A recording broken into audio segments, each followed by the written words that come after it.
ভাইরা, মাসলা মাসাইল না জানার কারণে অনেক মানুষ আছে রোজা হয়ে যেত কিন্তু ওই রোজাটা ভেঙে দেয়। সম্মানিত ভাইরা আমার, যেমন আপনাদেরকে বলি, বিবাহিত মানুষ, এই তো রক্তি মাংসে গড়া মানুষ, রাতের বেলা অনেক সময় স্বামী আর স্ত্রী যখন একত্রিত হয় ঘুম এসে যায়, এমন সময় ঘুম ভাঙল, গোসলের কোনো পরিবেশ নাই, হতে পারে কি পারে না? পারে না? পারে। গোসলের সময় নাই, এমন সময় আছে যে সেহরি কোনো রকম সেহরি খাওয়া যাবে, এমন সময় যদি হয়, অনেকেই বলে গোসল না করলে তার রোজা হবে না। না, সেহরি খেয়ে নেবে, সেহরি খাওয়ার পর গোসল করে নামাজ আদায় করবে, তার রোজা হয়ে যাবে। সুবহানাল্লাহ বলেন। কিন্তু প্রত্যেক দিন আবার এরকম করলে হবে না, ঠিক কিনা বলেন? এই জন্য মাসলা মাসাইল জানা। 3 নম্বর হলো দৃঢ় প্রতিজ্ঞা যে আমি রমজান মাসে মাফ পাবো, এই কনফিডেন্স মনের ভিতরে তৈরি করা। সুবহানাল্লাহ বলেন। আল্লাহর দয়া কম না বেশি? আমার দিকে তাকান, আল্লাহর দয়া কম না বেশি? বেশি। আল্লাহর অনেক দয়া। এই জন্য আল্লাহর কাছে কোনো বান্দা যখন মাফ চায়, আল্লাহ পাক কি করে দেন? মাফ করে দেন। এই জন্য রমজান মাসে আমি যে মাফ পাবো, এর দৃঢ় কনফিডেন্স তৈরি করা। সম্মানিত ভাইরা আমার, 100 খুন করার পরেও আল্লাহ পাক মাফ করে দিয়েছে। এই কুমারখালী এলাকার ভিতরে কি 100 খুন করা মানুষ পাওয়া যাবে? যাবে না। আল্লাহ রাসূল সাল্লাল্লাহু আলাইহি সাল্লাম মসজিদে নববীতে বয়ান দিতেছেন। মসজিদে নববীর, হ্যাঁ ছেলে ভাই কোথায় যান? কি হলো সব ডায়াবেটিক্স মার্কা সব? মাহফিলে উঠা বসা সব রাগ হয়। মানে ইদানিং হয়েছে কি, মানে মুরব্বীদের থেকে যুবকদের সব ডায়াবেটিক্স হয়ে গেছে। মানে মোবাইলে খারাপ জিনিস দেখে দেখে কি বলবো, রাত দিন খালি টিকটক দেখে, একেবারে ব্যাটারি ফিউজ। আগের বক্তা বলছিল না, ওর মাল খাই ওর সব শেষ, ঠিক কিনা কর? বরকতপূর্ণ কথা এগুলি শোনা দরকার। সম্মানিত ভাইরা আমার, রাসূল সাল্লাল্লাহু আলাইহি সাল্লাম মসজিদে নববী বক্তব্য দিতেছেন। একজন যুবক, তিনি আল্লাহ রাসূলের বক্তব্য শুনে চেহারাটা ঢেকে, বলেন তো চেহারা যদি কেউ ঢেকে রাখে তো আল্লাহ রাসূলের দেখলে প্রশ্ন জাগবে না যে কি কারণে এই লোকটি চেহারা ঢেকে থাকে? আমার নবীজি একদিন বক্তব্য শেষ হওয়ার পরে সব সাহাবীদের বললেন, তোমরা চলে যাবা, ওই যুবক বসবে, ওর সাথে আমার কথা আছে। এবার সবাই চলে গেল, ওই যুবক ওই জায়গায় বসল। নবীজি আমার খুব কাছে টানলেন, কাছে টানার পরে জিজ্ঞাসা করলেন, যুবকরা শোনো, সব মানুষগুলি যখন বক্তব্য শোনে কেউ চেহারা ঢেকে রাখে না, রে যুবক বলো তো দেখি তুমি কি কারণে চেহারাটা ঢেকে রাখো? এই যুবক বলছে, ইয়া রাসূলুল্লাহ, ইয়া হাবিবাল্লাহ, আমি যে চেহারা ঢেকে রাখি তার কারণ হলো, ইয়া রাসূলুল্লাহ, আমি বড় নিকৃষ্ট একটা মানুষ। নবীজি বলতেছেন, ও সাহাবী বলো তুমি কি এমন অপরাধ করেছো তুমি নিকৃষ্ট হয়ে গেলে?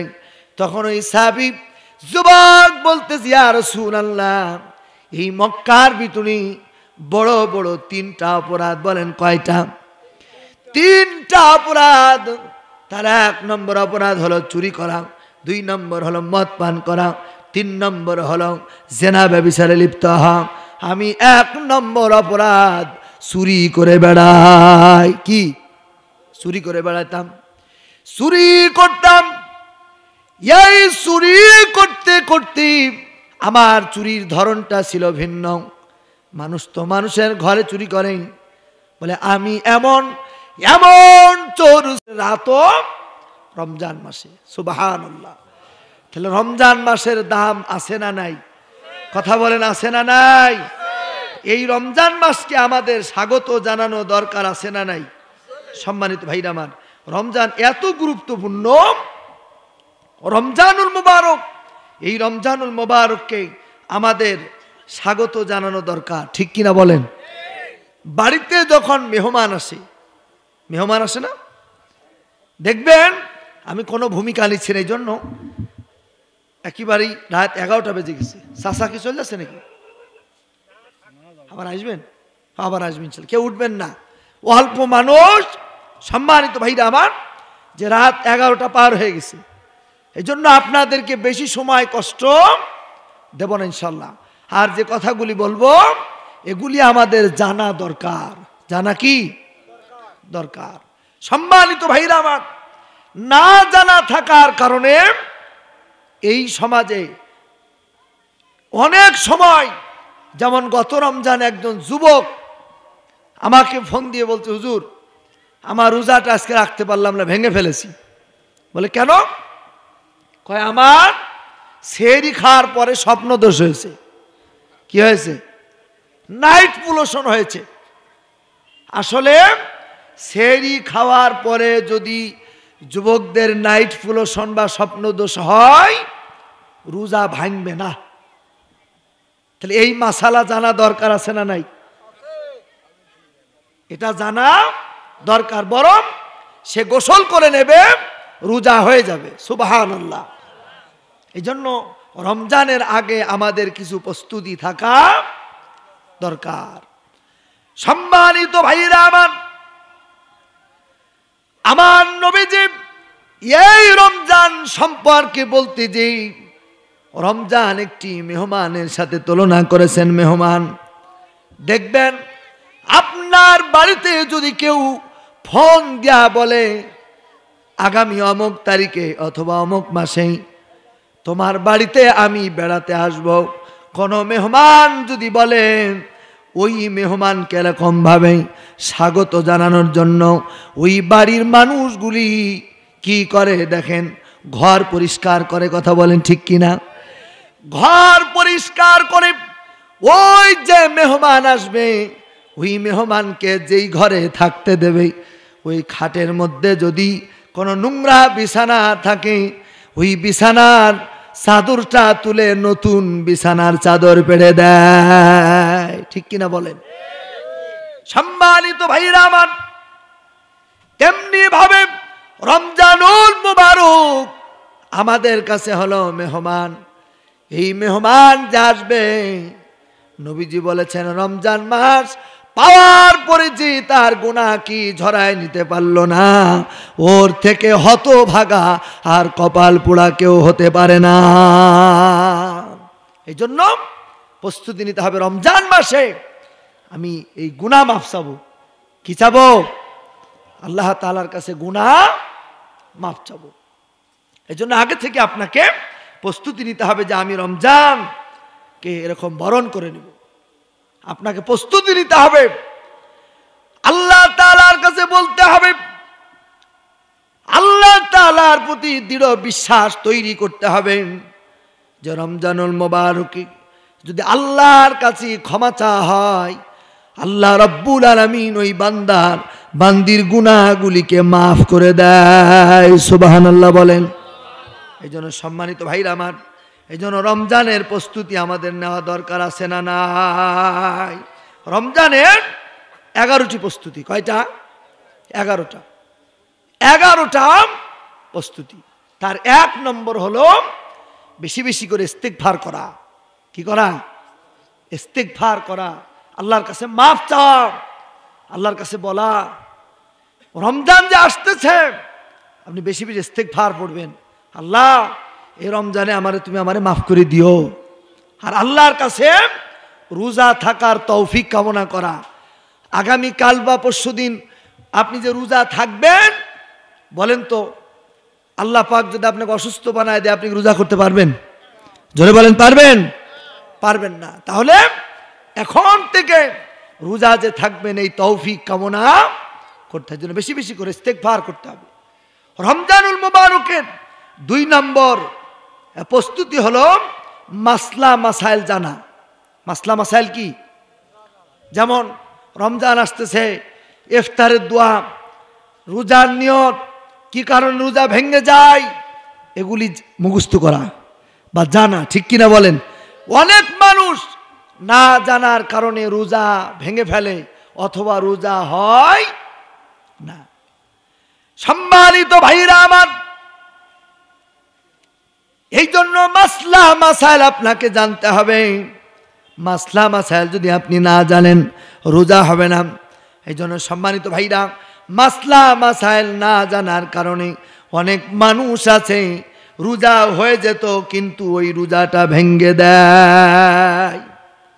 সম্মানিত ভাইরা আমার, যেমন আপনাদেরকে বলি, বিবাহিত মানুষ, এই তো রক্তি মাংসে করা মানুষ, রাতের বেলা অনেক সময় স্বামী আর স্ত্রী যখন একত্রিত হয় ঘুম এসে যায়, এমন সময় ঘুম ভাঙল, গোসলের কোনো পরিবেশ নাই, হতে পারে কি পারে না? পারে না? পারে। গোসলের সময় নাই, এমন সময় আছে যে সেহরি কোনো রকম সেহরি খাওয়া যাবে, এমন সময় যদি হয়, অনেকেই বলে গোসল না করলে তার রোজা হবে না। না, সেহরি খেয়ে নেবে, সেহরি খাওয়ার পর গোসল করে নামাজ আদায় করবে, তার রোজা হয়ে যাবে। সুবহানাল্লাহ বলেন। কিন্তু প্রত্যেক দিন আবার এরকম করলে হবে না, ঠিক কিনা বলেন? এই জন্য মাসলা মাসাইল জানা। 3 নম্বর হলো দৃঢ় প্রতিজ্ঞা যে আমি রমজান মাসে মাফ পাবো, এই কনফিডেন্স মনের ভিতরে তৈরি করা। সুবহানাল্লাহ বলেন। আল্লাহর দয়া কম না বেশি? আমার দিকে তাকান, আল্লাহর দয়া কম না বেশি? বেশি। আল্লাহর অনেক দয়া। এই জন্য আল্লাহর কাছে কোনো বান্দা যখন মাফ চায় আল্লাহ পাক কি করে দেন? মাফ করে দেন। এই জন্য রমজান মাসে আমি যে মাফ পাবো এর দৃঢ় কনফিডেন্স তৈরি করা। সম্মানিত ভাইরা আমার, 100 খুন করার পরেও আল্লাহ পাক মাফ করে দিয়েছে। এই কুমারখালী এলাকার ভিতরে কি 100 খুন করা মানুষ পাওয়া যাবে? যাবে না। আল্লাহ রাসূল সাল্লাল্লাহু আলাইহি সাল্লাম মসজিদে নববীতে বয়ান দিতেছেন। মসজিদে নববীর, হ্যাঁ ছেলে ভাই কোথায় যান? কি হলো সব ডায়াবেটিক্স মার্কা সব? মাহফিলে উঠা বসা সব রাগ হয়। মানে ইদানিং হয়েছে কি, মানে মুরব্বীদের থেকে যুবকদের সব ডায়াবেটিক্স হয়ে গেছে। মানে মোবাইলে খারাপ জিনিস দেখে দেখে কি বলবো, রাত দিন খালি টিকটক দেখে, একেবারে ব্যাটারি ফিউজ। আগের বক্তা বলছিল না, ওর মাল খাই ওর সব শেষ, ঠিক কিনা কর? বরকতপূর্ণ কথা এগুলি শোনা দরকার। সম্মানিত ভাইরা আমার, রাসূল সাল্লাল্লাহু আলাইহি সাল্লাম মসজিদে নববী বক্তব্য দিতেছেন। একজন যুবক তিনি আল্লাহ রাসূলের বক্তব্য শুনে চেহারাটা ঢেকে, বলেন তো চেহারা যদি কেউ ঢেকে রাখে তো আল্লাহ রাসূলের দেখলে প্রশ্ন জাগবে না যে কি কারণে এই লোকটি চেহারা ঢেকে থাকে? আমার নবীজি একদিন বক্তব্য শেষ হওয়ার পরে সব সাহাবীদের বললেন, তোমরা চলে যাবা, ওই যুবক বসবে, ওর সাথে আমার কথা আছে। এবার সবাই চলে গেল, ওই যুবক ওই জায়গায় বসল।